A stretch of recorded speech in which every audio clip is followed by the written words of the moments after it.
श्री गजानन विजय ग्रंथ अध्याय 13। श्री गणेशाय नमः।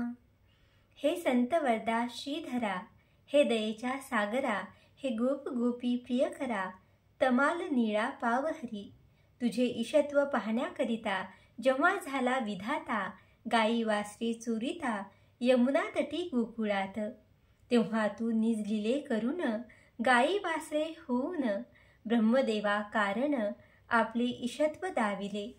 दुष्ट ऐशा काली आला यमुने माझी तुडून भला, रमण द्वीपा धाडीला गोप निर्भय करण्यास, तेवी माझ्या दुर्दैवा तुडून या वासुदेवा, दासगणू हा करावा निर्भय सर्व बाजूंनी। मी अजान भक्त तुझा हरी, परिदेवा कृपा करी, मी आहे अनाधिकारी योग्य न तुझ्या कृपेस। ऐसे जरी आहे सत्य परी नको पाहूस अंत, माझी चिंता वाल त्वरित आपुल्या कृपा कटाक्षे। आता श्रोते सावधान, बंकट हरी लक्ष्मण, विठू जगदेवादी मिळून गेले वर्गणी जमवावया। भाविकांनी वर्गणी दिली, कुस्तितांनी कुटाळी केली, वर्गणीची काहो पडली जरूर तुमच्या साधुस्तव। गजानन म्हणता महासंत, जे न घडे ते घडवित, मग त्यांच्या मठाप्रत वर्गणी ही कशाला। कुबेर त्यांचा भांडारी, मग कशाच फिरता दारोदारी, चिठ्ठी कुबेराच्यावरी करा म्हणजे काम झाले। ऐसे ऐकता भाषण जगदेव बोलला हसोन, या भिक्षेचे कारण आहे तुमच्या बऱ्यासाठी। श्री गजाननासाठी नको बांधणे मठामठी, या अवघ्या आटाआटी तुमच्या कल्याण व्हावयास। स्वामी गजाननाचा त्रैलोक्य हाची मठसाचा, अवघी वने हा बगीचा पलंग ज्यांचा मेदिनी। अष्टसिद्धी दासी परी राबता ती ज्याच्या घरी, तो न तुमची पर्वा करी त्यांचे वैभव निराळे। सविता सूर्यनारायण त्याची दीप कोठून प्रकाश देऊ शकेल जाण, प्रतिकार करण्यात माझा। तो मुळीच प्रकाशमयी त्याला दीपाचे काज नाही, हलकारा तो कोठून होई सार्वभौमा भूषविता। इच्छा अहिक वैभवाची असते मानवा प्रतिसाची, ती आहे भावयाची पूर्ण या पुण्यकृत्याने। रोग बरे करण्याभली औषधाची योजना केली, प्राणासाठी नसे झाली ती हे ध्यानी धरा हो। रोग भय शरीरास नाही मुळीच प्राणास, जन्म मरण हेही त्यास नाही मुळी राहिले। तैसी तुमची सुसंपन्नता रक्षण व्हाया सर्वथा, पुण्यपुरुष औषधी आता मिळणे भाग्य आहे की। संपन्नता हे शरीर, रोग त्याचे अनाचार, त्याचा नाश होणार या पुण्यरूप औषधीने। म्हणून पुण्य संचय करा, कुतर्कना चित्ती धरा, पुण्य मेदिनी माझी पेरा करा आपुल्या संपत्तीचा। बीज पेरिता खडकावर ते वाया जाते साचार, त्यास कधी ना येणार मोड हे ध्यानी धरावे। अनाचार दुर्वासना हे खडक असती जाना, तेथे टाकल्यावरी दाना ते किडे पाखरे भक्षिती। संत सेवे समान कोणते नाही पुण्यान, स्वामी सांप्रत गजानन मुगुट मनी संतांचे। संत कार्यास काही देता अग्नीत होते सर्वथा, एक दाना टाकीता मेदिनी माझी कणीस होते। त्या कंसास दाने येती एकाचेच बहुत होती, तीच पुण्याची आहे स्थिती, हे बुध हो विसरू नका। ऐसे बोलता साचार कुटाळ झाले निरुत्तर, खरे तत्व असल्यावर कुंठित गती तर्काची। नेता असल्या वजनदार वर्गणीती जवे फार, शुल्लकाचे न होणार कार्य कधी वर्गणीचे। असो मिळाल्या जागेवरी कोट बांधिला सत्वरी, झटू लागले गावकरी मग वान कशाची। बांधकाम कोटाचे चालता शेगावीसाचे, दगड चुना रेतीचे सामान गाड्या वाहती। त्यावेळी समर्थस्वारी होती जुन्या मठावरी, त्यांनी विचार अंतरी ऐशा रीती केला हो। आपण तेथे बसल्याविने काम न चाले झपाट्याने, म्हणून कौतुक समर्थाने केले कसे ते परियेसा। एका रीतीच्या गाडीवरी समर्थाची बसली स्वारी, तो गाडीवान झाला दुरी महार होता म्हणून। तरी महाराज वदले तयास, कारे खाली उतरलास, आम्हा परमहंसास विटाळाची बाधा नसे। महार बोले त्यावरी, महाराज तुमच्या शेजारी मी न बसे गाडीवरी, ते आम्हा उचित नसे। मारुती राम रूप झाला परी रामा सन्निध नाही बसला, तो उभाच पहा राहिला कर जोडून रामा पुढे। बरे बापा तुझी मर्जी त्यास हरकत नाही माझी, बैलांनो नीट चला आजी गाडीवाल्या मागून। बैल तसे वागले नाही कशाच बुजले, गाडीवाल्या वाचून आले नीट सांकेतिक स्थलास। समर्थ खाली उतरले, मध्यभागी येऊन बसले. तेथेच हल्ली काम झाले त्यांच्या भव्य समाधीचे. ही जागा शेगावात आहे 2 नंबरात. 43, 45, 700 सर्वे नंबराच्या. महाराज बसले ज्या ठिकाणी तीच यावी मेदिनी मध्यभागा म्हणून हे करणे भाग पडले. त्या 2 नंबरातून जागा थोडी घेऊन साधीला तो मध्य जाणं ऐसे चतुर कारभारी. 1 एकराचा हुकूम झाला, परी बांधकामाच्या वेळेला समाधी मध्य साधण्याला जागा थोडी पडली कमी. त्यासाठी म्हणून 11 गुंठे जास्त जाणं जमीन ती घेऊन बांधकाम चालविले. पुढाऱ्यांच्या होते मनी वचन दिले अधिकाऱ्यांनी, अधिक 1 एकर तुम्हा लागूनी काम पाहून जागा देऊ. यास्तव केले धाडस 11 गुंठे घेण्यास, परी ते गेले विकोपास एका दुष्टाच्या बातमीमुळे. यामुळे पुढारी थोडे घाबरले अंतरी. त्यात जो पाटील होता हरी तो बोलला समर्था, 11 गुंठे जागेचा तपास करावयासाचा एक जोशी नावाचा आला असे अधिकारी. हसत हसत पाटलाला समर्थाने शब्द दिला, जागेबद्दल जो का झाला दंड तुम्हा तो माफ होईल. त्या अधिकारी दोषाप्रती समर्थाने दिली स्फूर्ती. चाललेल्या प्रकरणावरती शेरा त्याने मारिला की हा दंड झालेला विनाकारण आहे भला, दंड गजानन संस्थेला परत द्यावा म्हणून. मी करून आलो चौकशी जाऊन त्या शेगावाशी, या घडलेल्या प्रकाराशी दंड होणे उचित नाही म्हणून तो माफ केला. ऐसा हुकूम जेव्हा आला ते हरी पाटलाला आनंद झाला विशेष. तो म्हणे समर्थांचे वाक्य न खोटे व्हावयाचे, मजवरी किटाळ महाराजाचे येऊन गेले नुकते एक.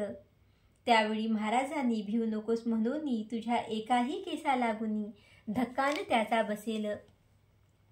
तेच खरे अखेर घडून आले साचार, तैसाच हाही प्रकार आज दिनी झालासे. समर्थ वाक्य खोटे झाले ऐसे कोणी न कधी ऐकिले. असो शेगावचे लागले लोक भजनी स्वामीच्या.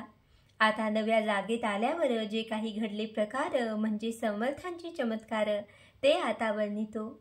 मेहकडच्या सानिध्याला सौडद नामे ग्राम भला, त्या गावीचा एक आला गंगा भारती गोसावी. या सोता महारोग कुजून गेले अवघे अंग, उरली न पडल्या वाचून भेग जागा दोन्ही पायाला. कळपत बोटे झडून गेली तनुप्रती चढली लाली, कानाच्या सुजल्या पाळी कंठू सुटला तनुते. म्हणून गंगा भारती त्या महारोगात त्रासला अति, समर्थाची ऐकून कीर्ती शेगावाशी पातला. श्रोते त्या गोसाव्याप्रत लोक आडू लागले बहुत, तुला रक्तपिती आहे सत्य तू न जावे दर्शना. महाराज दिसतील ऐशा ठाई, उभा राहून दर्शन घेई कधीही ना जवळ जाई, त्यांचे चरण धरावया. हा स्पर्शजन्य रोग फार म्हणून वैद्य डॉक्टर सांगती याचा विचार तू आपल्या मनी करी. परी एके दिनी गंगा भारती चुकून अवघ्या लोकांप्रती येता झाला सत्वरगती, प्रत्यक्ष दर्शन घ्यावया. डोके ठेवता पायावर समर्थांनी चापट थोर मारली त्याच्या डोक्यावर, अति जोराने विभूत हो म्हणे तो उभा ठेला. समर्थास न्याहाळू लागला स्वामींनी त्याचे थोबाड आला, दोन्ही करे ताडिले. फडाफड मारिल्या मुखात आणिक वरती एक लाथ, खाकरोनी बेटक्याप्रत थुंकले त्याच्या तनुवरी. तोच त्यानी मानिला समर्थाचा प्रसाद भला, बेडका होता जोका पडला तयाची या अंगावर. तो त्याने घेऊन करी चोळून अवघ्या शरीरी, लाविता झाला मलमापरी आपुल्या सर्व अंगास. तो प्रकार पाहता एक कुटाळ तेथ होता, तो गोसाव्याशी बोलता झाला पहा येणे रीते. आधी शरीर नाचले तुझे आहे बापा भले, त्यावरी यांनी टाकिले या अमंगळ बेडक्याते. तू तो प्रसाद मानिला अवघ्या अंगाते चोळीला, जा लावून साबणाला धुवून टाकी सत्वर. हे ऐसे वेडे पीर विचरू लागता भूमीवर, त्यांची अंधश्रद्धेचे नर साधू ऐसे मानिती. त्याचा परिणाम ऐसा होतो अविधी कृत्यास ऊत येतो, तो येता सहज जातो समाज तो रसातळा.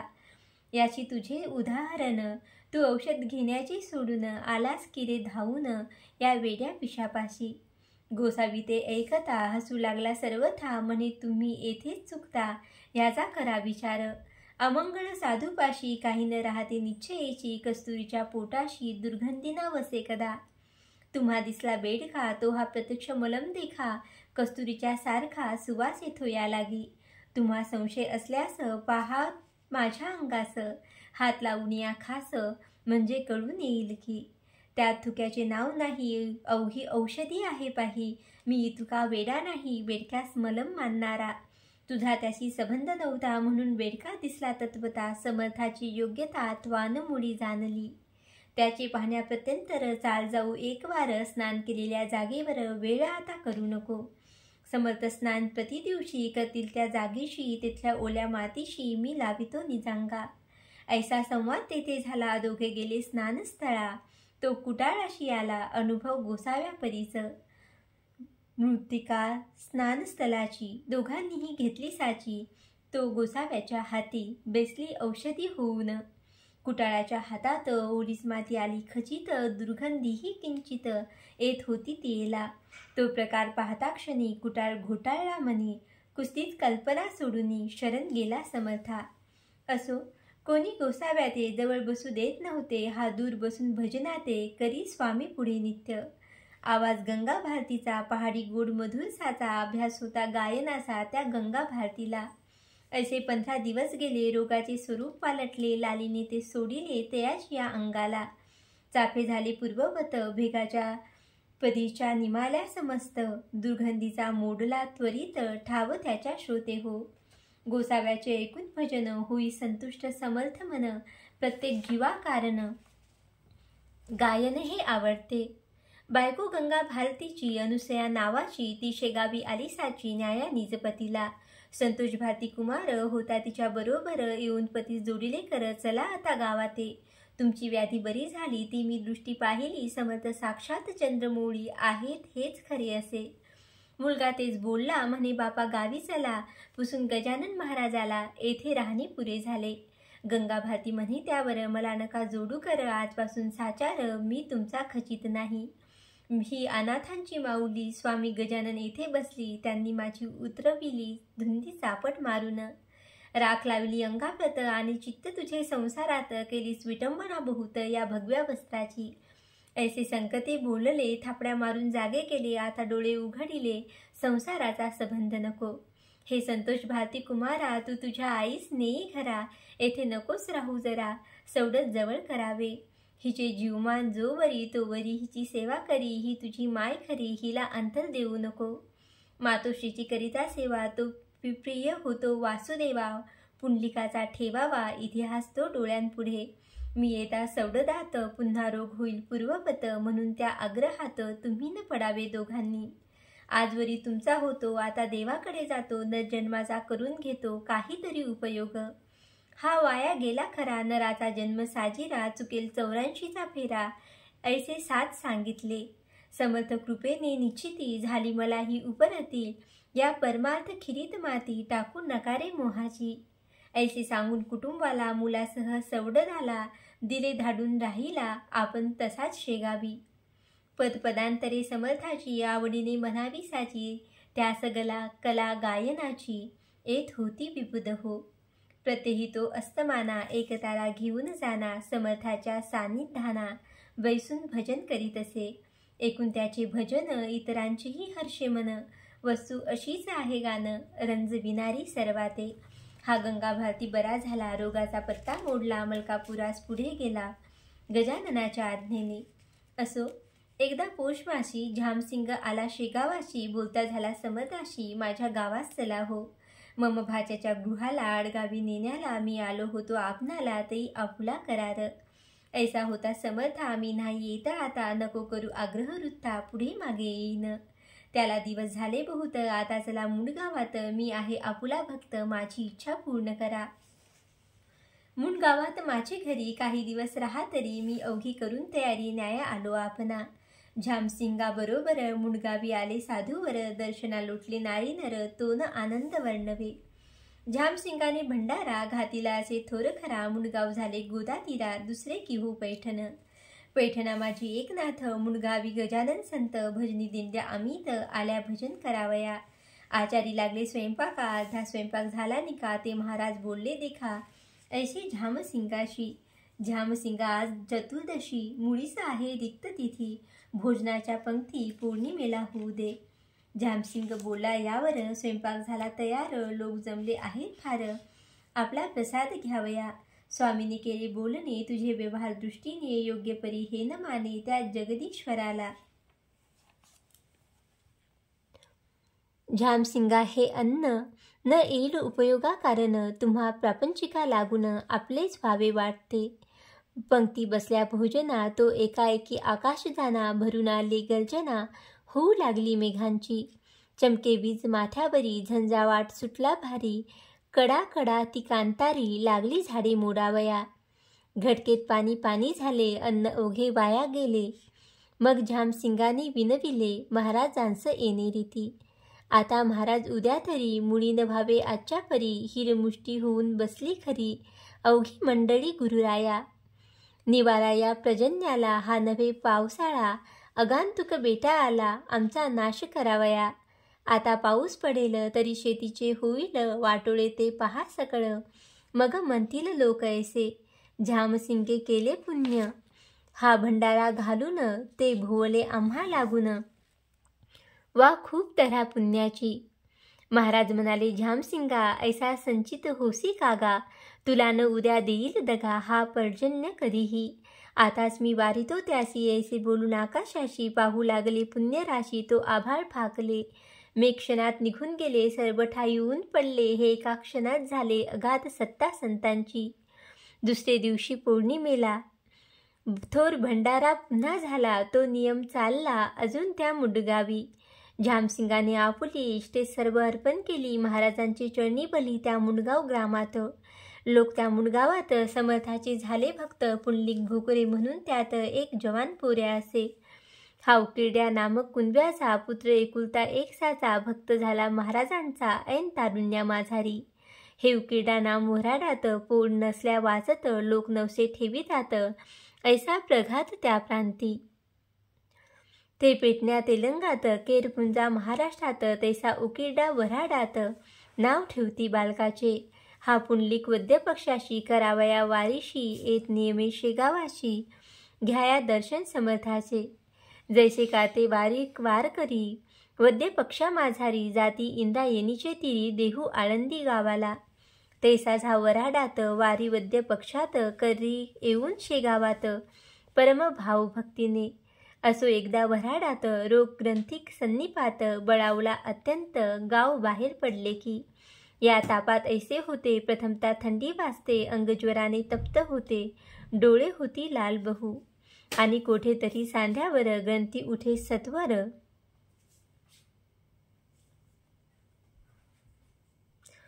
ती होता करी जोर वात तिच्या मागुनी. मग रोगी बरळत असे शुद्धी न काही राहत असे तलखी अंगाची होत असे बेशुद्ध होई क्षणाक्षणा. पूर्वी हा रोग विपरीत नव्हता भारतखंडात त्याचा वास युरोपात होता मोठ्या प्रमाणी. ती साथ इकडे आली गावोगाव पसरली त्याच्या प्रतिकारा सोडून दिली लोकांनी ती घरीदारे. त्या दुर्धर साथीची स्वारी आली पहा मुंडगावावरी. तो पुंडलिकाची झाली वारी शेगावास निघाला. कसकस त्या घरीच राहिली परी ती त्याने चोरिली. शेगावाची वाट धरली आपल्या पित्या समवेत. येता 5 कोसावर शरीराशी भरला ज्वर एक पाऊल भूमीवर तेयाच्याने टाकवेना. गाठ उठली बगलेत हैराण झाला रस्त्यात ऐसे पाहून पुसेतात कारे पुंडलिका ऐसे करीशी. पुंडलिक म्हणे बापाला बाबा मशी ताप आला गोळा एक काखेला उठला आहेत एधवा. शक्ती सारी क्षीण झाली आता मशीन चालवे मुळी काय करू ही राहिली वारी हायरे दुर्दैवा. हे स्वामी दया घना वारीस खंड पाडीना दाव तुझ्या दिव्य चरणा भक्त वत्सला कृपानिधी. वारी सांग झाल्यावर मग येऊ दे खुशाल ज्वर जरी सांडले शरीर तरी न त्याची परवा मला. माझा पुण्य ठेवा हीच वारी ती रक्षण आता करी ही साथ झाली वैरी नाश तिचा करावया ते. शरीर सामर्थ्य जोवर परमार्थ घडे तोवर बापही झाला चिंता दूर ती मुलाची पाहून स्थिती. तोही रडू लागला हा एकुलता एक पुत्र मला देवान दिवा नेई भला हा माझ्या वंशाचा. उकिरडा म्हणे पुत्रास गाडी घोडे बसावयास आणू का या समयास तुला बाळा बसावया. पुंडलिक वदे तयावरी झाली पाहिजे पायीच वारी उठत बसत कसे तरी जाऊ चला शेगावी. मध्येच मृत्यू आल्यास शवतरीने शेगावास नको करू शोकास हेच आता सांगणे. बसत उठत पुंडलिकाला अति कष्टी शेगावाला पाहून स्वामी समर्थाला घातले त्याने दंडवत. तो समर्थाने माव केली एका हाताने दाबिली काक त्यांनीच आपुली अति जोर करून या. आणि केले मधुरोत्तर पुंडलिका तुझे गंडांतर टळले आता तिळभर चिंता त्याची करू नको. तैसे महाराज वृत्ताक्षणी पुंडलिकाची गाठ जाणी गेली जागच्या जागी चिरोनी ताप तोही उतरला. कंप अशक्ततेने राहिले देहाकारणे करी पुंडलिकाच्या मातेने आणीला नैवेद्य वाढून. घासत्या नैवेद्याचे समते घेता 2 साचे कापले ते पुंडलिकाचे गेले बंद होऊन या. पुंडलिक झाला पूर्ववत अशक्तता राहिली किंचित हे गुरुभक्तीचे फळ सत्य उघडा डोळे अंधांनो. गुरु योग्य असल्यावरी वायान जाई सेवा खरी कामधेनू असल्या घरी कान इच्छा पुरतील. सांग करून वारीला पुंडलिक गेला मुंडगावाला हे जो चरित्र वाची भला त्याचे टळेल गंडांतर. संत चरित्र ना कहाणी अनुभवाची खान जाणी मात्र अविश्वास मनी संत कथेसा न यावा हो. श्री दासगणू विरचित हा श्री गजानन विजय नामे ग्रंथ सुखद हो भाविकांप्रत हेच देवा मागणे. शुभम भवतु श्री हरिरापर्णमस्तु. इति श्री गजानन विजय ग्रंथस्य 13ोऽध्याय समाप्त.